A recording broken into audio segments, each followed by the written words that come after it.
Alright, guys, it is Thursday, May 19th, 2022 at 7:24 p.m. Eastern.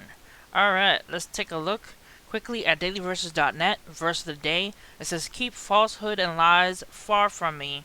Give me neither poverty nor riches, but give me only daily bread." Proverbs 38. Alright, let's start with Space River News Twitter. Alright, so on my Twitter, I have pinned, I'll leave the link to this, my Twitter. I have pinned findthespring.com. It's free spring water locations. If you ever need water in an emergency situation and you can't find bottled water, or there's no water running in your property, or they cut off the water for some reason, findthespring.com pretty much all spelled together, findaspring.com. Pretty much, you can look at an interactive map that shows you the closest springs all over the country, so you can get free water. It's important because you never know, in case of emergency, if you need to run somewhere and find water for either feeding your family or for an emergency. It's a pretty cool asset to have. So findthespring.com. Check out the website. It's pretty cool. Alright, let's take a look at what else happened. Alright, so from the real GSN News, Lewis said, breaking a 12-hour wait to pay $15 per gallon for gasoline in Ukraine.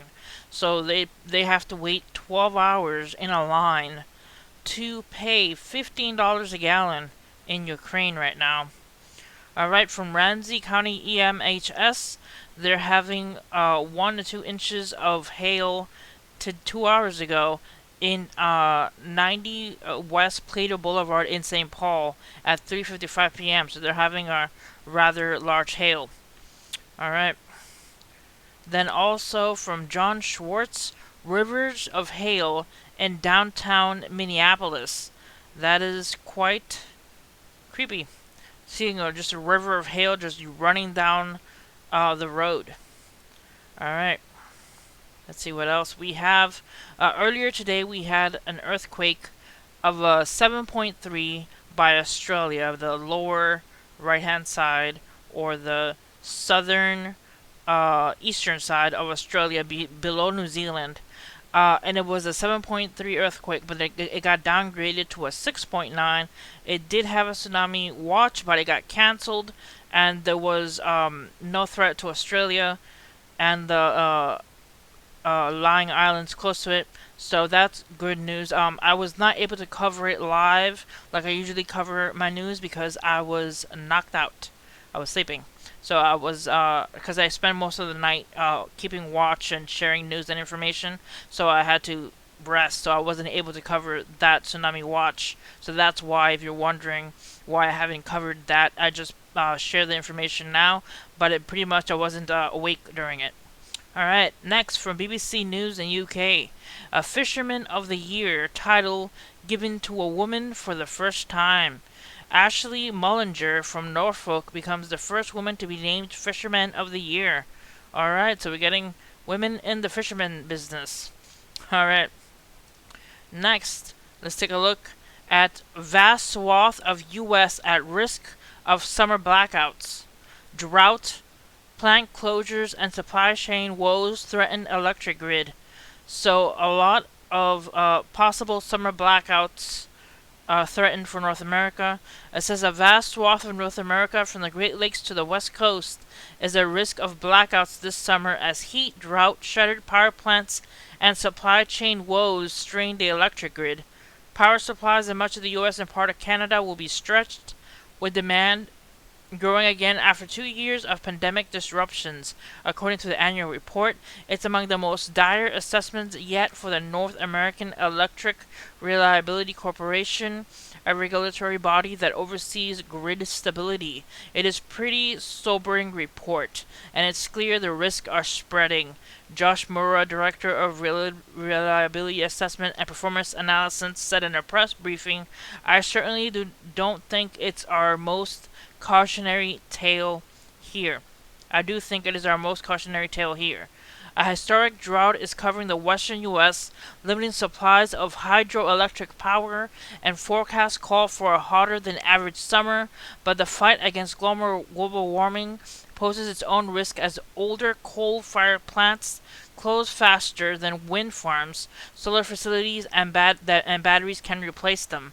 The pace of our grid transformation is out of sync with the physical realities of the existing power network, Morris said. Supply chain snags, meanwhile, are delaying Southwest solar projects and Texas transmission lines, while coal plants are having trouble obtaining fuel amid increased exports, and power grids face a growing threat of cyber attacks because of U.S. support for Ukraine following the Russian invasion, according to NERC. So electric supplies will be particularly tight in the Midwest. Across the region, enough older plants have shut down to cut generation capacity 2.3% since last summer. Demand, however, is expected to grow even when temperatures are normal. Grid managers may need power from neighboring regions to keep air conditioning humming, and a heat wave of low wind speeds could trigger blackouts, according to the report. Alright, so we're having possible blackouts to areas that need power because of the large amount of power needed from other areas because it's so hot, and the grid and the power is just pretty much sucking up energy from all those people that are turning on their air conditioning and running their regular day-to-day businesses and everyday homes, appliances, and everything. It's so much power being drained, plus the heat, plus the fires. Everything is just coming together and causing a perfect storm when it comes to power and blackouts. So heads up for everybody in the West, including Texas, California. The whole region there is having issues because of the droughts as well. Alright, next. Global banks and investment firms secretly prepare for a dangerous upsurge in civil unrest in the US, UK, and Europe. So global banks and investment firms are bracing themselves for an unprecedented upsurge in civil unrest in the US and UK and Europe, as energy and food prices spike, are set to drive costs of living to astronomical levels.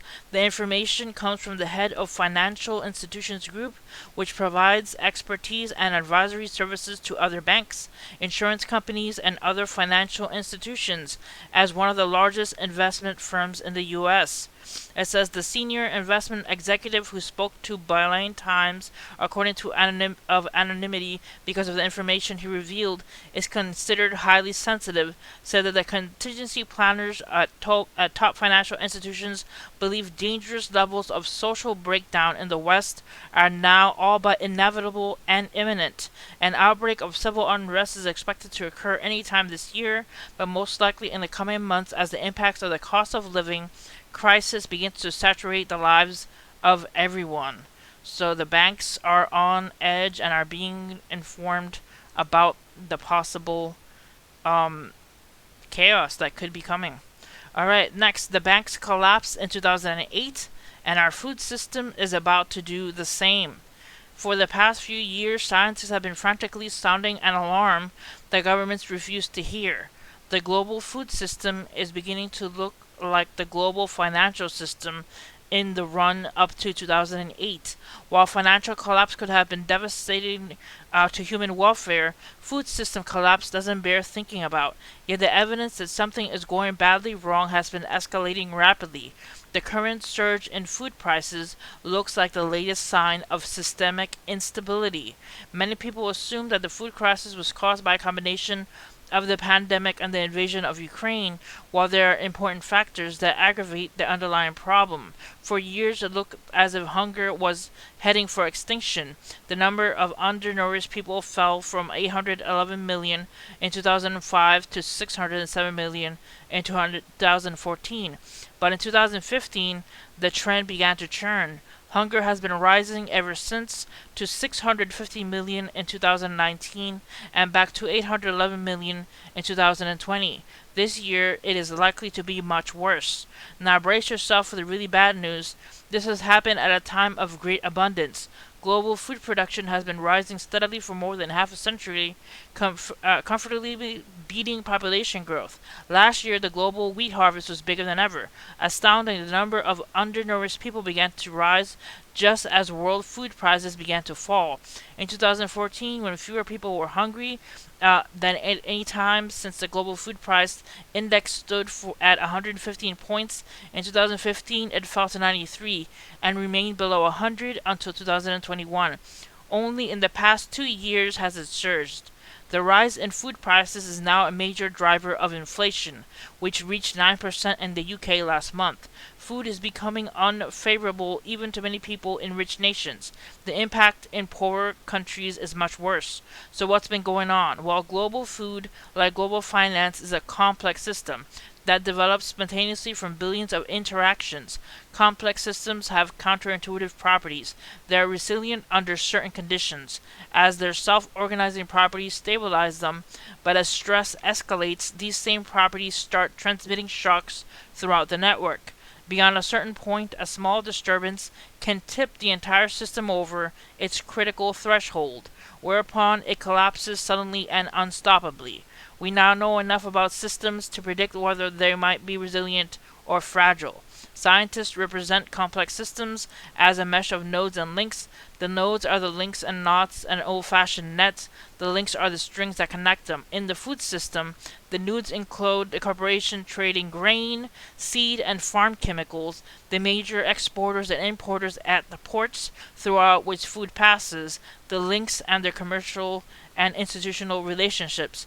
If the nodes behave in a variety of ways, and the links to each other are often weak, the system is likely to be resilient.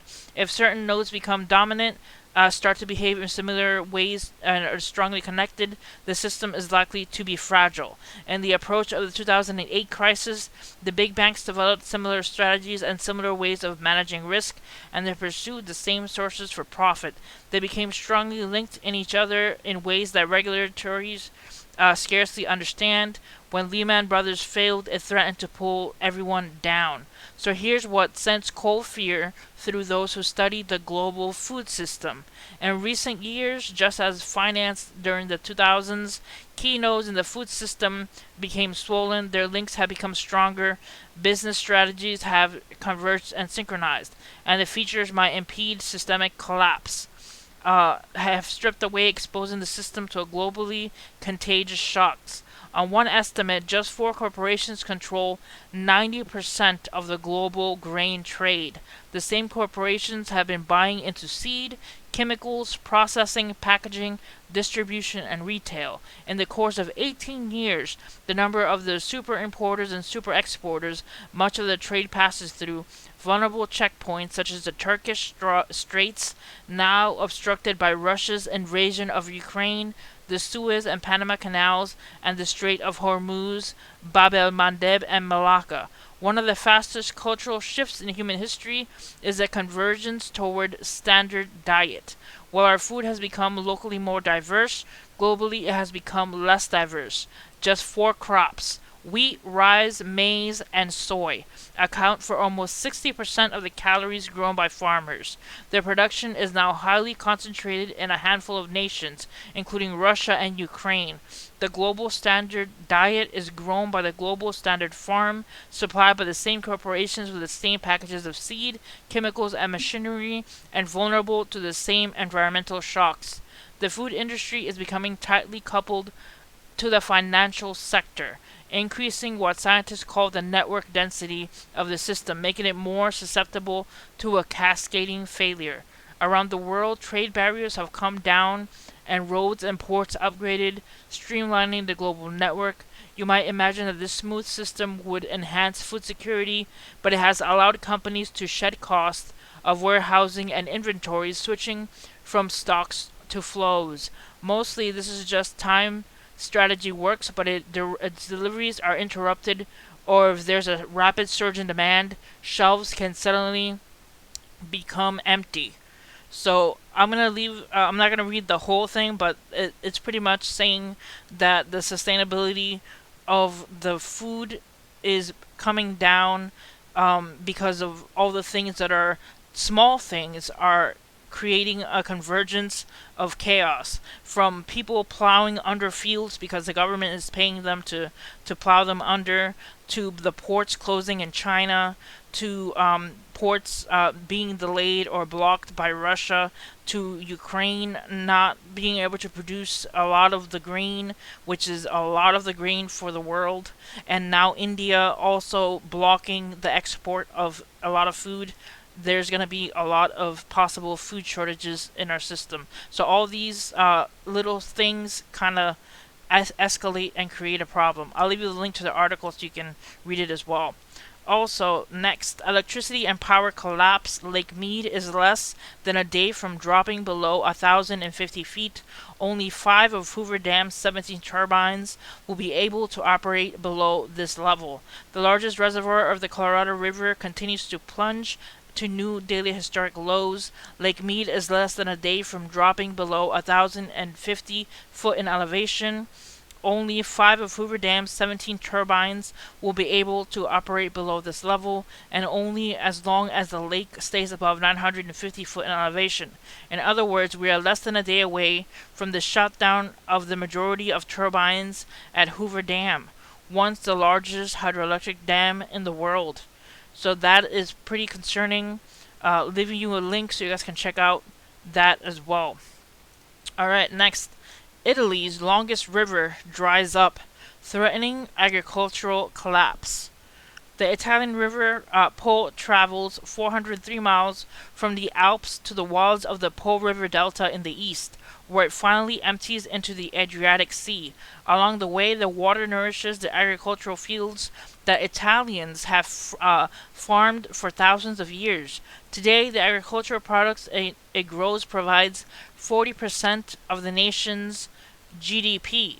Euronews reports that currently a drought so severe that it threatens the breadbasket of Italy has dried up the Po River so severely that seawater has been able to be sucked back upstream.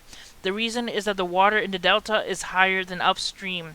That is because the vacuum left by the lack of river water is being filled by seawater. Giancarlo Mantovani, the director of consortium that protects the delta's biodiversity, which has been flowing back upstream in some areas. For farmers in the area, it means salt water seeping into the earth and poisoning crops, which are blackened and wilting.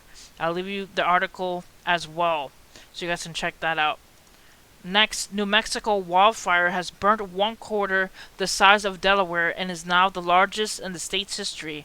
A monster blaze churning in the northern New Mexico for more than a month has blackened enough acreage to earn a place in the state's record books. I'll leave you guys that link so you guys can check that story out. Next, monkeypox used as a bioweapon. Rare and unusual monkeypox outbreaks hit UK, Europe, Canada, and the US. Could monkeypox be used as a bioweapon? There's a monkeypox outbreak in the United Kingdom, Portugal, and Spain. The outbreak is quite small. Just 36 suspected cases spread across 3 countries, including 8 in England and 20 in Portugal. 13 cases have been discovered in Canada, while the U.S. confirmed a monkeypox case in a man who recently traveled to Canada. There has been also some spotted in Massachusetts, some just recently, I believe it was in, I have it covered in Space River News. Apparently New York is possibly seeing 1 case as well. I'll leave you guys the article so you guys can check out the monkeypox information. Next, gigantic Saharan dust cloud will reach the U.S. Gulf Coast this weekend. Dust from the Saharan desert usually travels across the Atlantic to the United States from May to August and can cause health hazards. A transatlantic Saharan dust cloud, the first in 2022, is heading toward the United States and will sweep across the Gulf Coast states as early as this weekend. So heads up, everybody in the Caribbean, parts of Florida, Texas, Louisiana, pretty much the Gulf Coast area, you could be getting dust from the Saharan desert. Alright. Next. Alright, so this This image is one of the messages from the World Health Organization. I repeat, there will be no return to the old normal for the foreseeable future. So that is quite creepy for the World Health Organization to be stating that. I have posted links about stories concerning the World Health Organization in my YouTube channel, certain videos, as well as my Facebook channel, if you guys want to check it out. Alright.